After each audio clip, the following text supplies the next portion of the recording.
ಬೆಂಗಳೂರಿನಲ್ಲಿ ಬಿಜೆಪಿ ರಾಜ್ಯ ಕಾರ್ಯಕಾರಿಣಿ ಸಭೆ ನಡೆದಿದೆ. ವೇದಿಕೆಯಲ್ಲಿ ಶ್ರೀರಾಮನ ವಿಗ್ರಹಕ್ಕೆ ಹಾಲಿನ ಅಭಿಷೇಕ ಮಾಡುವ ಮೂಲಕ ಕಾರ್ಯಕಾರಿಣಿಗೆ ಚಾಲನೆಯನ್ನ ನೀಡಲಾಯಿತು. ಕೇಂದ್ರ ಸಚಿವ ಭೂಪೇಂದ್ರ ಯಾದವ್ ಹಾಗೆ ಬಿಜೆಪಿ ರಾಜ್ಯಾಧ್ಯಕ್ಷ ವಿಜಯೇಂದ್ರ ನೇತೃತ್ವದಲ್ಲಿ ಸಭೆ ನಡೆಯಿತು. ಸಂಸದರು, ಶಾಸಕರು, ಜಿಲ್ಲಾಧ್ಯಕ್ಷರು ಸೇರಿದ ಹಾಗೆ 900 ಆಹ್ವಾನಿತರು ಸಭೆಯಲ್ಲಿ ಹಾಜರಿದ್ದರು. ಬಿಜೆಪಿ ಕಾರ್ಯಕಾರಿಣಿಗೆ ಪ್ರಮುಖ ನಾಯಕರು ಗೈರಾಗಿದ್ದರು. ಮಾಜಿ ಸಚಿವ ವಿ ಸೋಮಣ್ಣ, ಶಾಸಕ ಯತ್ನಾಳ್, ಎಸ್ಟಿ ಸೋಮಶೇಖರ್ ಸಭೆಯಿಂದ ದೂರ ಉಳಿದಿದ್ದಾರೆ. ಮಾಜಿ ಸಿಎಂ ಸದಾನಂದ ಗೌಡ, ಸಂಸದ ತೇಜಸ್ವಿ ಸೂರ್ಯ ಕೂಡ ಗೈರಾಗಿದ್ದಾರೆ. ಬಿಜೆಪಿಯ ಕಾರ್ಯಕಾರಿಣಿ ಸಭೆಯ ಕೊನೆ ಸಾಲಿನಲ್ಲಿ ಕೇಂದ್ರ ಸಚಿವೆ ಶೋಭಾ ಕರಂದ್ಲಾಜೆ ಅವರು ಕುಳಿತಿದ್ದರು. ವಿಜಯೇಂದ್ರ ರಾಜ್ಯಾಧ್ಯಕ್ಷರಾದ ಬಳಿಕ ಮೊದಲ ಬಾರಿಗೆ ಪಕ್ಷದ ಕಾರ್ಯಕ್ರಮದಲ್ಲಿ ಭಾಗಿಯಾಗಿದ್ದಾರೆ. ಮುಂದೆ ಬನ್ನಿ ಅಂತ ಸಂಘಟನಾ ಪ್ರಧಾನ ಕಾರ್ಯದರ್ಶಿ ರಾಜೇಶ್ ಅವರು ಕರೆದರೂ ಕೂಡ ಶೋಭಾ ಕರಂದ್ಲಾಜೆ ಅವರು ಮುಂದೆ ಬರಲಿಲ್ಲ. ಏಪ್ರಿಲ್ ತಿಂಗಳಲ್ಲಿ ಲೋಕಸಭಾ ಚುನಾವಣೆ ನಡೆಯುವಂತ ಸಾಧ್ಯತೆ ಇದೆ ಅಂತ ವಿಜಯೇಂದ್ರ ಹೇಳಿದ್ದಾರೆ. ನಾವು ಯಾರನ್ನೂ ಹಗುರವಾಗಿ ತೆಗೆದುಕೊಳ್ಳುವಂಥದ್ದು ಬೇಡ. ಮೋದಿ ಸರ್ಕಾರದ ಕಾರ್ಯಕ್ರಮವನ್ನ ಮನೆ ಮನೆಗೂ ತಲುಪಿಸಬೇಕು ಅಂತ ಬಿಜೆಪಿ ನಾಯಕರನ್ನ ಉದ್ದೇಶಿಸಿ ಮಾತನಾಡಿದರು. ರಾಜ್ಯ ಸರ್ಕಾರದ ವಿರುದ್ಧ ಬಿಜೆಪಿ ರಾಜ್ಯಾಧ್ಯಕ್ಷ ವಿಜಯೇಂದ್ರ ಗಂಭೀರ ಆರೋಪವನ್ನ ಮಾಡಿದ್ದಾರೆ. ಹಿಂದೂ ಕಾರ್ಯಕರ್ತರನ್ನ ಸರ್ಕಾರ ಟಾರ್ಗೆಟ್ ಮಾಡಿದೆ. ಕರಸೇವಕರನ್ನ ಅರೆಸ್ಟ್ ಮಾಡೋ ಕೆಲಸ ಮಾಡಿದ್ರು. ಸರ್ಕಾರ ರೈತರ ಕಷ್ಟವನ್ನ ಕೇಳ್ತಾ ಇಲ್ಲ. ಯಾವುದೇ ಅಭಿವೃದ್ಧಿ ಕಾರ್ಯಗಳು ಆಗ್ತಾ ಇಲ್ಲ. ರೈತರು ಆತ್ಮಹತ್ಯೆ ಮಾಡ್ಕೊಳ್ತಿದ್ದಾರೆ ಅಂತ ಆರೋಪಿಸಿದ್ದಾರೆ. 28 ಲೋಕಸಭಾ ಕ್ಷೇತ್ರಗಳನ್ನ ಗೆದ್ದು ಮೋದಿ ಅವರಿಗೆ ಕೊಡುಗೆಯನ್ನ ನೀಡಬೇಕು ಅಂತ ಕಾರ್ಯಕಾರಿಣಿಯಲ್ಲಿ ಯಡಿಯೂರಪ್ಪ ಹೇಳಿದ್ದಾರೆ. ಲೋಕಸಭಾ ಚುನಾವಣೆಯಲ್ಲಿ ಭಾರತವನ್ನೇ ಗೆಲ್ಲಿಸುವ ಚುನಾವಣೆ ಇದು. ಜನ ಕಾಂಗ್ರೆಸ್ ಸರ್ಕಾರದ ವಿರುದ್ಧ ಬೇಸತ್ತಿದ್ದಾರೆ. ರಾಜ್ಯದಲ್ಲಿ ಹೆಣ್ಣು ಮಕ್ಕಳ ಮಾನ ರಕ್ಷಣೆಗೂ ಸಾಧ್ಯ ಆಗ್ತಾ ಇಲ್ಲ ಈ ಸರ್ಕಾರಕ್ಕೆ ಅಂತ ಆರೋಪಿಸಿದ್ದಾರೆ. ನಿತೀಶ್ ಕುಮಾರ್ ಅಂತಹ ನಾಯಕರು ಬಿಜೆಪಿ ಕಡೆ ನೋಡ್ತಾ ಇರೋದು ಶುಭ ಸೂಚನೆ ಅಂತ ಸಂಸದ ರಾಘವೇಂದ್ರ ಹೇಳಿದ್ದಾರೆ. ಮೋದಿ ಅವರು ಕೇವಲ ಪ್ರಧಾನಿ ಆಗೋದಷ್ಟೇ ಅಲ್ಲ, ಈ ಬಾರಿ ಕಡಿಮೆ ಅಂದ್ರೂ ಬಿಜೆಪಿ 400ಕ್ಕೂ ಹೆಚ್ಚು ಸ್ಥಾನ ಪಡೆಯುತ್ತೆ. ಮೋದಿ ನೇತೃತ್ವದಲ್ಲಿ ಒಳ್ಳೆಯ ಅಭಿವೃದ್ಧಿ ಆಗುತ್ತೆ ಅಂತ ಹೇಳಿದ್ದಾರೆ. ಕಾಂಗ್ರೆಸ್ ಶಾಸಕ ಶಾಮನೂರು ಶಿವಶಂಕರಪ್ಪ ಬೆಂಬಲದ ಬಗ್ಗೆ ಸಂಸದ ಬಿವೈ ರಾಘವೇಂದ್ರ ಪ್ರತಿಕ್ರಿಯಿಸಿದ್ದಾರೆ. ಶಿವಮೊಗ್ಗ ಅಭಿವೃದ್ಧಿಯನ್ನ ನೋಡಿ ಅವರಿಗೆ ಸಂತಸ ಆಗಿದ್ದು ನನಗೆ ಆಶೀರ್ವಾದ ಮಾಡಿದ್ದಾರೆ. ಪಕ್ಷವನ್ನ ಮರೆತು ನೇರವಾಗಿ ಹಾರೈಸಿದ್ದಾರೆ. ಇದು ನನ್ನ ಪೂರ್ವಜನ್ಮದ ಪುಣ್ಯದ ಫಲ ಅಂತ ಸಂತೋಷವನ್ನ ಹಂಚಿಕೊಂಡಿದ್ದಾರೆ. ಶಾಮನೂರು ಶಿವಶಂಕರಪ್ಪ ಅವರ ಹೇಳಿಕೆಗೆ ಬಿಎಸ್ ಯಡಿಯೂರಪ್ಪ ಸಂತೋಷ ವ್ಯಕ್ತಪಡಿಸಿದ್ದಾರೆ. ಶಾಮನೂರು ನಮ್ಮ ಸಮಾಜದ ಹಿರಿಯ ಮುಖಂಡರು. ರಾಘವೇಂದ್ರ ಮಾಡಿರುವಂತ ಕೆಲಸವನ್ನ ಮೆಚ್ಚಿದ್ದಾರೆ. ಹೀಗಾಗಿ ಪುನರಾಯ್ಕೆ ಮಾಡಬೇಕು ಅಂತ ಹೇಳಿರೋದು ಕಾರ್ಯಕರ್ತರಿಗೂ ಸಂತೋಷ ತಂದಿದೆ. ಆಶೀರ್ವಾದ ಮಾಡಿದ್ದಕ್ಕೆ ಅಭಿನಂದನೆ ತಿಳಿಸ್ತೀನಿ ಅಂತ ಹೇಳಿದ್ದಾರೆ. ಒಂದು ವಾರದಲ್ಲಿ ಜಾತಿ ಗಣತಿ ವರದಿಯನ್ನ ಸಲ್ಲಿಸ್ತೀನಿ ಅಂತ ಹೇಳಿದ್ದಾರೆ ಅಂತೇಳಿ ಸಚಿವ ಪರಮೇಶ್ವರ್ ಹೇಳಿದ್ದಾರೆ. ಅಂದ್ರೆ ಜಯಪ್ರಕಾಶ್ ಹೆಗಡೆ ಅವರು ವರದಿ ಸಲ್ಲಿಸ್ತೀನಿ ಅಂತ ಹೇಳಿದ್ದಾರೆ. ಅದನ್ನ ಸ್ವೀಕರಿಸಿ ಸಾರ್ವಜನಿಕರ ಚರ್ಚೆಗೆ ನೀಡಬೇಕು. 160 ಕೋಟಿ ಖರ್ಚು ಮಾಡಿ ಸಮೀಕ್ಷೆ ಮಾಡಿಸಲಾಗಿದೆ ಅಂತ ಹೇಳಿದರು. ಶಾಸಕ ಬಸನಗೌಡ ಪಾಟೀಲ್ ಯತ್ನಾಳ್ ವಿರುದ್ಧ ಅರಣ್ಯ ಇಲಾಖೆ ಸಚಿವ ಈಶ್ವರ್ ಖಂಡ್ರೆ ಗರಂ ಆಗಿದ್ದಾರೆ. ನಾವು ಯಾವುದೇ ಒಂದು ಫ್ಯಾಕ್ಟರಿ ವಿರುದ್ಧ ಆದೇಶ ಮಾಡಿಲ್ಲ.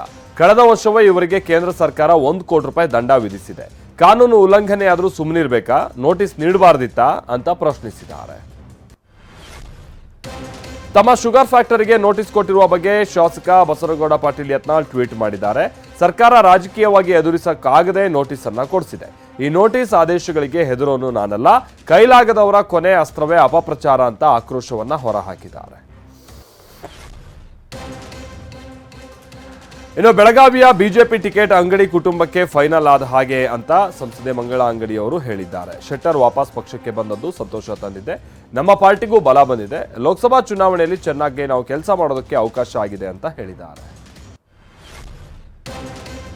ಶಾಸಕರ ಅಸಮಾಧಾನವನ್ನ ಸಿಎಂ ಬಗೆಹರಿಸುತ್ತಾರೆ ಅಂತ ಗೃಹ ಸಚಿವ ಡಾಕ್ಟರ್ ಜಿ ಪರಮೇಶ್ವರ್ ಹೇಳಿದ್ದಾರೆ. ಕೆಲ ಶಾಸಕರ ಅಸಮಾಧಾನದ ವಿಚಾರವಾಗಿ ನನಗೆ ಗೊತ್ತಿಲ್ಲ.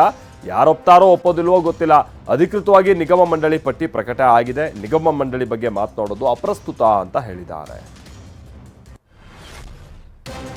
ನಾವೇನೋ ಹೈಕಮಾಂಡ್ ಗುಲಾಮರಲ್ಲ ಎಂದಿದ್ದ ಸಚಿವ ರಾಜಣ್ಣ ಅವರ ಹೇಳಿಕೆಗೆ ಪ್ರಿಯಾಂಕ್ ಖರ್ಗೆ ಟಾಂಗ್ ಕೊಟ್ಟಿದ್ದಾರೆ. ಟಿಕೆಟ್ ಸಿಗುವಾಗ ಹೈಕಮಾಂಡ್ ಮುಖ್ಯ ಆಗುತ್ತೆ. ಟಿಕೆಟ್ ಸಿಕ್ಕಿ ಶಾಸಕರಾದ ಮೇಲೆ ಹೈಕಮಾಂಡ್ ಇಲ್ಲ ಅಂತ ಅಂದ್ರೆ ಹೇಗೆ? ಪಕ್ಷದ ಚೌಕಟ್ಟಿನಲ್ಲಿ ನಡೆದುಕೊಳ್ಬೇಕು. ಪಕ್ಷದಿಂದ ನಾವು, ನಮ್ಮಿಂದ ಪಕ್ಷ ಅಲ್ಲ ಅಂತ ಹೇಳಿದ್ದಾರೆ. ಲಕ್ಷ್ಮಣ ಸವದಿ ಪಕ್ಷ ಬಿಟ್ಟರು, ಸ್ನೇಹ ಬಿಟ್ಟಿಲ್ಲ ಅಂತ ಮಾಜಿ ಸಚಿವ ಸಿಟಿ ರವಿ ಹೇಳಿದ್ದಾರೆ. ಉಪಮುಖ್ಯಮಂತ್ರಿ ಆಗಿದ್ದಂಥವರು ಪಕ್ಷ ಬಿಡಬೇಡಿ ಅಂತ ನಾನು ಹೇಳಿದ್ದೆ. ಅವರಿಗೆ ಪಶ್ಚಾತ್ತಾಪ ಆದಾಗ, ಕಾಲ ಕೂಡಿ ಬಂದಾಗ ನೋಡೋಣ ಅಂತ ಸವದಿ ಸೇರ್ಪಡೆ ಬಗ್ಗೆ ಮಾತನಾಡಿದ್ದಾರೆ. ನಿಗಮ ಮಂಡಳಿ ಸ್ಥಾನ ಸಿಕ್ಕಿದ್ದಕ್ಕೆ ಶಾಸಕರು ಡಿಸಿಎಂ ಡಿಕೆ ನಿವಾಸಕ್ಕೆ ಭೇಟಿ ನೀಡಿದ್ದಾರೆ. ಶಾಸಕರಾದಂಥ ಅಭಯ ಪ್ರಸಾದ್, ನಾರಾಯಣಸ್ವಾಮಿ, ಡಿಕೆ ಶಿವಕುಮಾರ್ ಅವರನ್ನ ಭೇಟಿ ಮಾಡಿ ಧನ್ಯವಾದ ತಿಳಿಸಿದ್ದಾರೆ. ನನಗೆ ಯಾವುದೇ ಅಸಮಾಧಾನ ಇಲ್ಲ, ನನಗೆ ಕೊಟ್ಟಂತ ನಿಗಮದಲ್ಲಿ ಕೆಲಸ ಮಾಡ್ತೀನಿ ಅಂತ ನಾರಾಯಣಸ್ವಾಮಿ ಹೇಳಿದ್ದಾರೆ. ಮೀಡಿಯಾ ಪಾಸ್ ಪಡೆದು ನಿನ್ನೆ ಮಾಣಿಕ್ ಶಾ ಪರೇಡ್ ಮೈದಾನಕ್ಕೆ ನುಗ್ಗಿದ್ದಂಥವನ ಹಿನ್ನೆಲೆ ವಿಚಿತ್ರವಾಗಿದೆ. ಆರೋಪಿ ಪರಶುರಾಮ 1993ರ ಕೆಪಿಎಸ್ಸಿ ಪರೀಕ್ಷೆಯನ್ನು ಬರೆದಿದ್ದ. ಆದರೆ ಪರೀಕ್ಷೆ ಫಲಿತಾಂಶವನ್ನು ಸರ್ಕಾರ ಹೋಲ್ಡ್ ಮಾಡಿತ್ತು. ಇದರ ಬೆನ್ನು ಬಿದ್ದಿರುವಂಥ ಈತ 2017ರಲ್ಲಿಯೂ ಸಿದ್ದರಾಮಯ್ಯ ಎದುರು ಆತ್ಮಹತ್ಯೆಗೆ ಪ್ರಯತ್ನ ಪಟ್ಟಿದ್ದ. ಬಿಬಿಎಂಪಿ ನಿರ್ಲಕ್ಷ್ಯಕ್ಕೆ ಎಲೆಕ್ಟ್ರಾನಿಕ್ ಸಿಟಿ ಸಮೀಪದ ಹುಲ್ಲಹಳ್ಳಿ ಜನ ರೋಸಿ ಹೋಗಿದ್ದಾರೆ. ಬಿಬಿಎಂಪಿಯ ಕಸದ ಕ್ವಾರಿ 3 ದಿನಗಳಿಂದ ಹೊತ್ತಿ ಉರಿತಾ ಇದೆ. ಸುತ್ತಮುತ್ತಲಿನ ಗ್ರಾಮಸ್ಥರು ಅಧಿಕಾರಿಗಳ ವಿರುದ್ಧ ಆಕ್ರೋಶ ಹೊರಹಾಕ್ತಿದ್ದಾರೆ. ಅಗ್ನಿಶಾಮಕ ಸಿಬ್ಬಂದಿ ಬೆಂಕಿಯನ್ನು ನಂದಿಸಿದ್ರು, ಮತ್ತೆ ಬೆಂಕಿ ಕಾಣಿಸಿಕೊಳ್ತಾ ಇದೆ. ದಕ್ಷಿಣ ಕನ್ನಡದ ಯಡಮಂಗಲ ಗ್ರಾಮದ ದೈವನರ್ತನ ಕಾಂತಾರ ಸಿನಿಮಾವನ್ನ ನೆನಪಿಸಿದೆ. ತಂದೆ ನಿಧನದ ಬಳಿಕ ಮಕ್ಕಳಿಗೆ ದೈವನರ್ತನದ ಜವಾಬ್ದಾರಿಯನ್ನು ವಹಿಸಲಾಯಿತು. ದೈವನರ್ತನದ ವೇಳೆಯೇ ಅಜಿಲ ನಿಧನವಾಗಿತ್ತು, ಅಂದರೆ ಅವರು ನಿಧನರಾಗಿದ್ರು. ಸಾವಿನ ಬಳಿಕ ದೈವನರ್ತನ ಹುಡುಕಾಟ ನಡೆದಿತ್ತು. ಪ್ರಶ್ನಾಚಿಂತನೆಯ ವೇಳೆ ಮಕ್ಕಳಿಗೆ ದೈವದ ಜವಾಬ್ದಾರಿಯನ್ನು ಕೊಡಲಾಗಿದೆ. ಧ್ವಜಾರೋಹಣ ನೆರವೇರಿಸಿ 1 ದಿನ ಕಳೆದರೂ ರಾಷ್ಟ್ರದ ಧ್ವಜವನ್ನು ಇಳಿಸದೆ ಗ್ರಂಥಾಲಯ ಸಿಬ್ಬಂದಿ ಬೇಜವಾಬ್ದಾರಿಯನ್ನು ತೋರಿದ್ದಾರೆ. ಇದು ಹಾಸನ ಜಿಲ್ಲೆ ಹೊಳೆನರಸೀಪುರದಲ್ಲಿ ಈ ಘಟನೆ ನಡೆಯಿತು. ಗಣರಾಜ್ಯೋತ್ಸವದ ಹಿನ್ನೆಲೆಯಲ್ಲಿ ಧ್ವಜಾರೋಹಣವನ್ನು ನೆರವೇರಿಸಲಾಗಿತ್ತು. ಆದರೆ ನಿಯಮಗಳ ಪ್ರಕಾರ ನಿನ್ನೆ ಸಂಜೆಯೇ ಧ್ವಜವನ್ನು ಇಳಿಸಬೇಕಾಗಿತ್ತು. ಆದರೆ ಇನ್ನೂ ಕೂಡ ಇಳಿಸಿಲ್ಲ. ಚಲಿಸ್ತಾ ಇದ್ದ ಬೈಕ್ ಹೊತ್ತಿ ಉರಿದಿರುವಂತಹ ಘಟನೆ ಬೆಂಗಳೂರಿನ ಎಲೆಕ್ಟ್ರಾನಿಕ್ ಸಿಟಿ ಸಮೀಪ ನಡೆದಿದೆ. ಬೈಕ್ ಚಲಾಯಿಸ್ತಾ ಇದ್ದಂಥ ಸಂದರ್ಭದಲ್ಲೇ ಬೆಂಕಿ ಕಾಣಿಸ್ಕೊಂಡಿದೆ. ಕೂಡಲೇ ಸವಾರ ಬೈಕ್ ಅನ್ನ ರಸ್ತೆ ಬದಿ ನಿಲ್ಲಿಸಿದಾನೆ. ನೋಡ್ತಾ ಇದ್ದ ಹಾಗೆ ಬೈಕ್ ಧಗಧಗಿಸಿದೆ. ಬೈಕ್ ಸಂಪೂರ್ಣವಾಗಿ ಸುಟ್ಟು ಕರಕಲಾಗಿದೆ. ಅದೃಷ್ಟವಶಾತ್ ಸವಾರ ಪಾರಾಗಿದ್ದಾನೆ. ಕೇರಳ ರಾಜ್ಯಪಾಲರಾಗಿರುವಂತಹ ಆರಿಫ್ ಮೊಹಮ್ಮದ್ ಖಾನ್ ಶಿಷ್ಟಾಚಾರವನ್ನು ಉಲ್ಲಂಘಿಸಿ ಟೀ ಅಂಗಡಿಯಲ್ಲೇ ಧರಣಿ ಕುಳಿತಂತಹ ಘಟನೆ ಕೇರಳದ ನೀಲ್ಮೇಲ್ನಲ್ಲಿ ನಡೆದಿದೆ. ರಾಜ್ಯಪಾಲರು ತೆರಳುತ್ತಾ ಇದ್ದಾಗ ಎಸ್ಎಫ್ಐ ಕಾರ್ಯಕರ್ತರು ಕಪ್ಪು ಬಾವುಟವನ್ನು ಪ್ರದರ್ಶಿಸಿದ್ದರು. ಇದರಿಂದ ಕೆಂಡಾಮಂಡಲರಾದಂತಹ ರಾಜ್ಯಪಾಲ ಆರಿಫ್ ಅವರು ಕಾರ್ನಿಂದ ಇಳಿದು ಎಸ್ಎಫ್ಐ ಕಾರ್ಯಕರ್ತರ ವಿರುದ್ಧ ದೂರು ದಾಖಲಾಗುವವರೆಗೂ ನಾನು ಹೋಗಲ್ಲ ಅಂತ ಧರಣಿ ಕೂತರು. ಪಂಜಾಬ್ನ ಅಮೃತಸರದ ರೋರನ್ವಾಲಾ ಖುರ್ದ್ ಗ್ರಾಮದ ಹೊಲದಲ್ಲಿ ಗಡಿ ಭದ್ರತಾ ಪಡೆ ಶುಕ್ರವಾರ ಚೀನಾ ನಿರ್ಮಿತ ಡ್ರೋನ್ ಅನ್ನು ವಶಪಡಿಸಿಕೊಂಡಿದ್ದಾರೆ.